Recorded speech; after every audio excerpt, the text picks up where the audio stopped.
their schedules. And Mr. Parham, Yes, Your Honor. are you ready to call your next witness? We're ready. Please proceed. I'd like to call to stand Mr. Isaac Auld. Please come to this side, sir.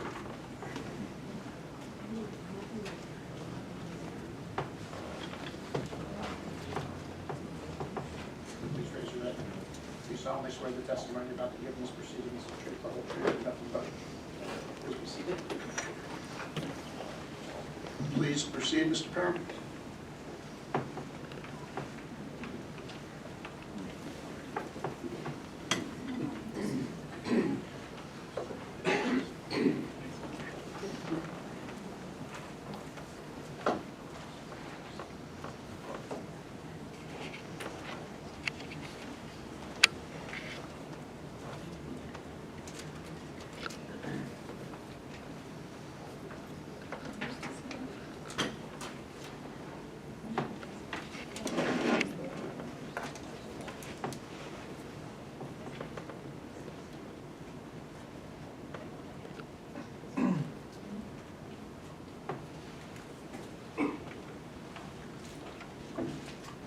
Good afternoon, Mr. Auld.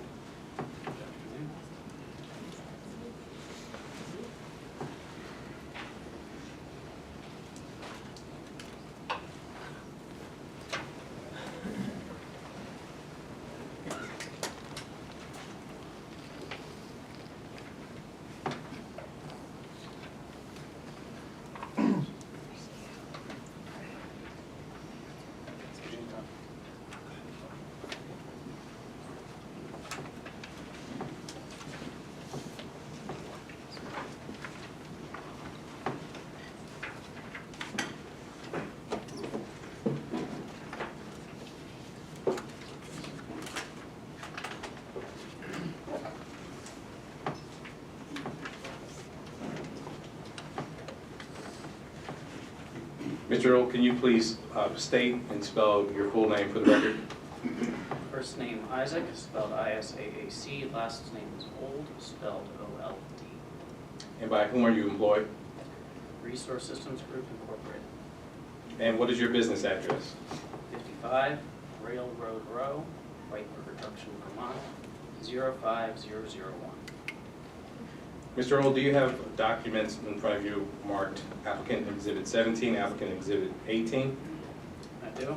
Mr. Auld, if you could please speak into the mic. Okay, thank you. I do. And what is exhibit 17 and exhibit 18? Exhibit 17 is my direct testimony, and Exhibit 18 is my direct supplemental testimony. The exhibit shall be so marked.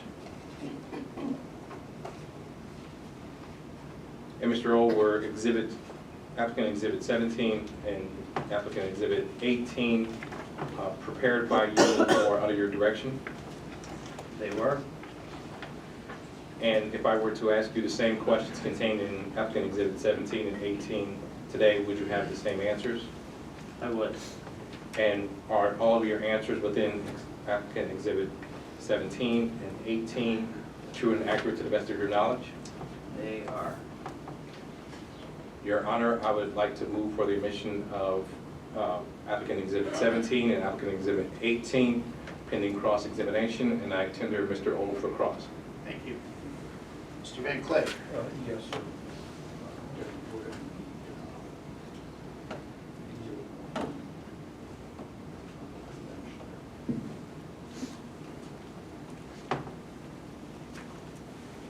And also Exhibit H from the December 2018 application.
Mr. Van Clay, whenever you're ready. Okay. Just one moment, Your Honor.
Thank you for your patience, Your Honor. No problem. If we could just get clarification, I know, Mr. Van Clay, you were asking about Exhibit H to his testimony. I asked Mr. Parham to find Exhibit H to the application of December 2018, and also to find Exhibit 1E, Company Exhibit 1E, which we earlier talked to Mr. Carr about this morning. Okay. And the date for Exhibit H to the application, this noise impact assessment report, what is the date that you were? December 26, 2018. Because was there not another report at one time, December 22nd of 2017? There was an earlier report, I'm not sure what the date of it was, but the original application also had an appendix H, I believe. And then, I'm not sure whether there was another appendix H between that application and the amendment of December 26, 2018. So the December 26th, I'm looking at the docket. There is an Exhibit H that was filed with F, G, and H all together. And that noise impact study has a date of December 11th, 2018. So again, just want to make sure we're looking at That is correct. That is correct. Okay. The study itself has a date of December 11, 2018. correct. And it was filed on December 26, 2019.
I believe so.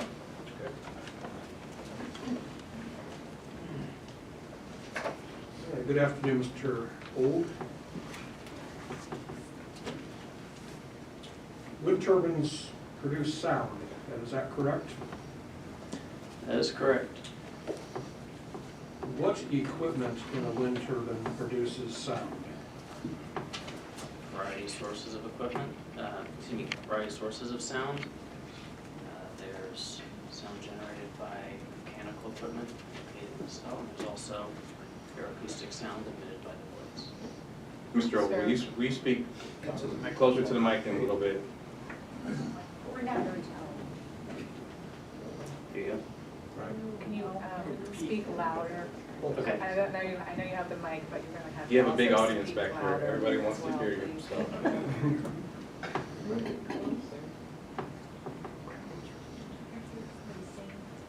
How would you describe Okay. the sound that comes from the mechanical parts of the turbine? That can vary. Depends upon the particular type of turbine, and you can have either have a tonal component, or if it's a well-isolated turbine, you may not hear it over the air acoustic sound. Sometimes it's characterized as a grinding, sometimes that's masked, sometimes that's not. Can you describe some of the sounds as being clanking noises? Sometimes you can. It's irregular though. And with regard to the sound coming from the blades, those are sounds that are created by the blade moving through the air? That is correct. And how would you describe those sounds? It depends upon the conditions. Sometimes it's kind of a swishing sound, sometimes it's more of a whooshing sound. In case of amplitude modulation, it can be a kind of a dramatic or more dramatic whooshing sound.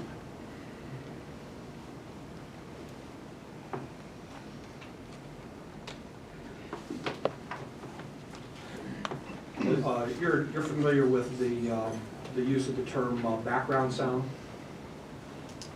I'm familiar. Could you define the way that you intend to use it?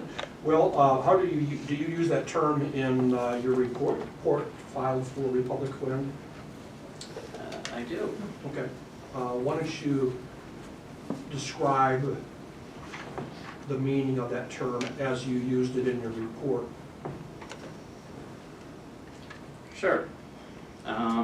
We are using the more colloquial form of that term, which is more measuring basically the sound that is in an area. Okay. And you measure background sound in the Republic Wind project area? We did. Okay. And why did you do that? Generally because the OPSB precedent for wind power projects has based the sound level limit for the project on what's called the ambient nighttime sound level, and that can be determined by measuring the background sound level. And the purpose for measuring background sound, as you did it for this report, was to find out what existing sound is already available in the project area to mask the sound of the wind turbines. Is that accurate? Not quite. Okay, can you explain what was wrong with my question and what you think the answer should be then? Purpose is to characterize the sound environment. It's not necessarily to find out what sources are masking sources. All right. But the sound already existing in the environment is sound that can mask the sound of a new source? It may. And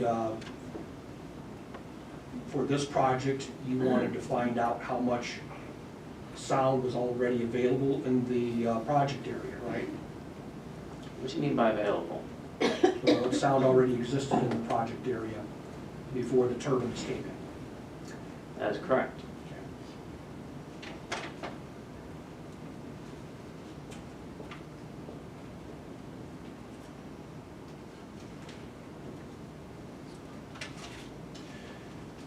me an idea as to how you can translate decibels to what's noticed by a person? Okay, and maybe we should start by defining a few terms. I see that you use the term dBA in your report, is that right? I did. Okay, and what is dBA as used in the report? How about I start by defining what a decibel is? That would be fine. Decibel is a unitless metric. It is used in a variety of different scientific and engineering professions. It is a unitless metric. It is called a decibel, but it does not have actual scientific units. Like distance could be measured with a scientific unit of feet or meters. It does not have those. It is a ratio between two, in acoustics, is a ratio between two pressures. It's actually two energies, but the what translates it from from pressure to energy cancels out the equation. But anyways, it's a ratio between the actual pressure that's measured in the environment and a reference pressure. Okay. So it's that ratio. You take the logarithm of it and you multiply it times 10, and you get a decibel. All right. And decibels is a description that is used to determine how loud a person will perceive a sound to be. The purpose of the decibel system is to translate this unit of pressure, pascals, to something that more easily corresponds to the way humans perceive sound. Otherwise, small differences in perceived level would correspond to factors of 10 in the Pascal value. Okay.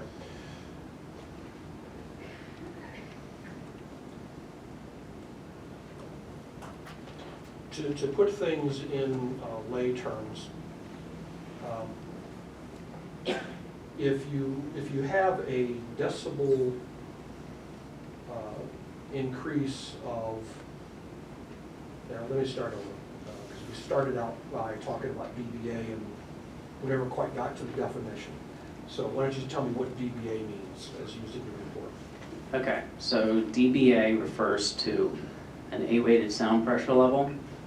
And the reason why something like A-weighting is used is a human ear is not uniformly sensitive to sounds of all frequencies. Frequency is basically a measure of pitch. It's how many times the sound fluctuates in a given second. So your human ear is not equally sensitive to all frequencies.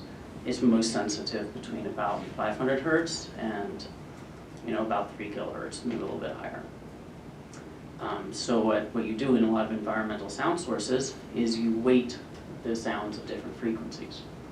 So for really, really, really high frequencies, you de-weight that sound because your ear is not as sensitive to it. For really, really, really, really low frequencies, you do the same because your ear is not sensitive to it. So there are different weightings for different relative levels of sound. So for relatively low magnitudes of sound, you use, for example, an A weighting, uses the sensitivity of your ear relative to 1 kilohertz tone of 40 dB. So if you're using high magnitude sounds, you might use a C weighting, which is relative to 70 dB tone. Okay. So in layperson terms, if you had a dBA level of, let's say, 40 dBA, and then you had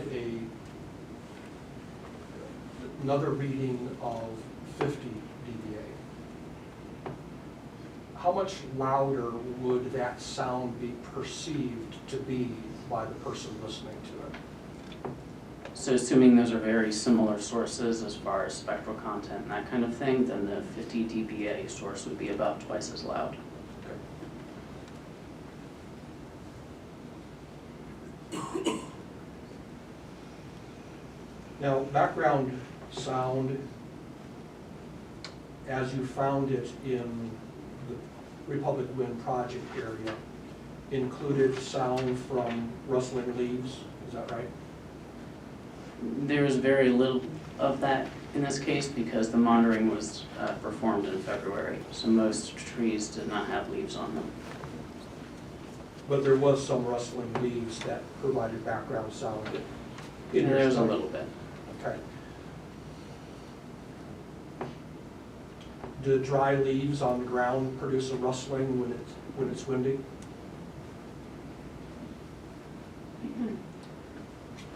I can't confirm where the leaves were that were causing the rustling during the monitoring period.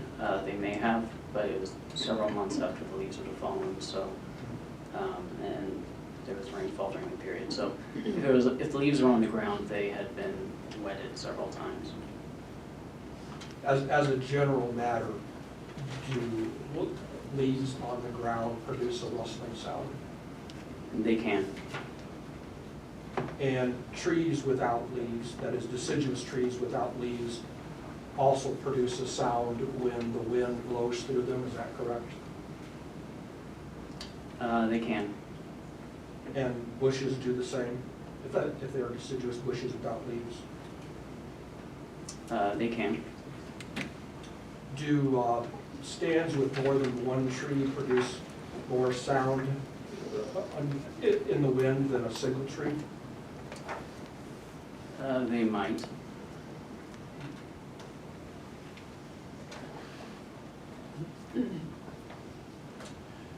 Now, when you did your background study, you selected some locations at which to measure sounds, correct? That's correct. How did you go about selecting the locations for these monitor stations? So when we take a look at a project area of this type, we go and we try and find particular soundscapes. And basically a soundscape is an area where the sounds that are in that environment be more or less the same. Not exactly the same, but they'll at least be similar. And so we try and figure out how many unique soundscapes we think there are in the project area. And after we have chosen those, and we start looking within those areas for possible places that might be good for sound level monitoring. Usually what we're looking for is places that are accessible within those areas. Did you personally select locations for the monitoring stations? Actually, so the initial sort of microsighting of them, I did not do. The microsighting I did do. So the microsighting would take place on site. Okay, what is microsighting? So in other words, if you show up at a potential location for sound level monitoring, you know, you can say you're gonna put it on a certain parcel, you try and figure out where on that parcel will be most appropriate. Generally avoiding structures, obvious major sound sources and that kind of thing. So microsightings figure out where within a larger area you're going to put a monitoring station.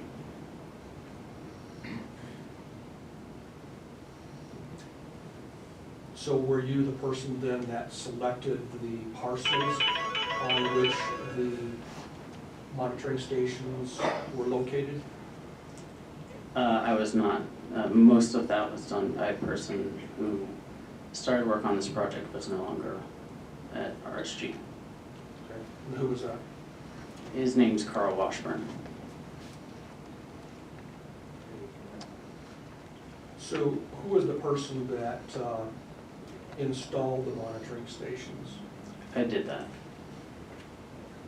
So when you arrived at the parcels on which you intended to put the monitoring stations, then you were the person who microsighted the monitoring stations? That's correct.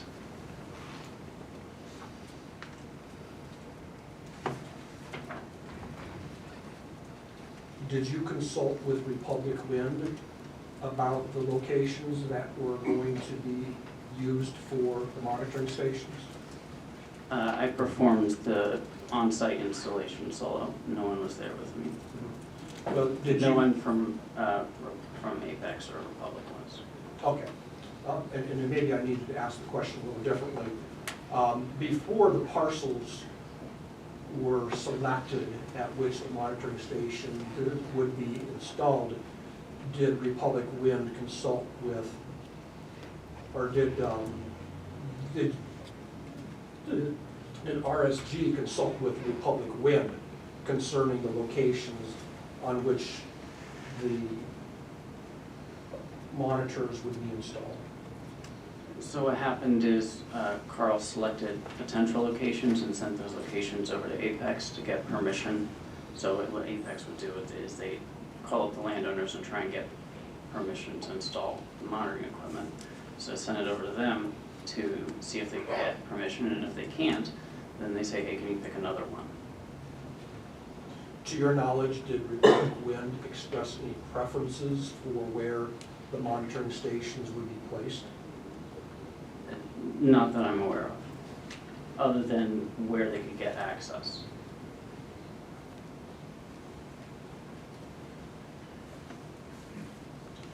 Do you know whether the locations of the turbines proposed at that time were considered in choosing the locations for the monitoring stations? So the way we do the monitoring does not particularly call out where the turbines are going to be, just where the project area is. So as long as the soundscapes we're picking out are still within the project area and there aren't any soundscapes that are not covered in the monitoring locations, then we don't try and pick a preference closer further from turbine locations. Did RSG do any modeling in this project before choosing its monitor locations? Not that I'm aware of. When did RSG do the first model for the turbine locations? I do not recall. It was after the, I do not recall a specific date. It wasn't until after the monitoring was finished.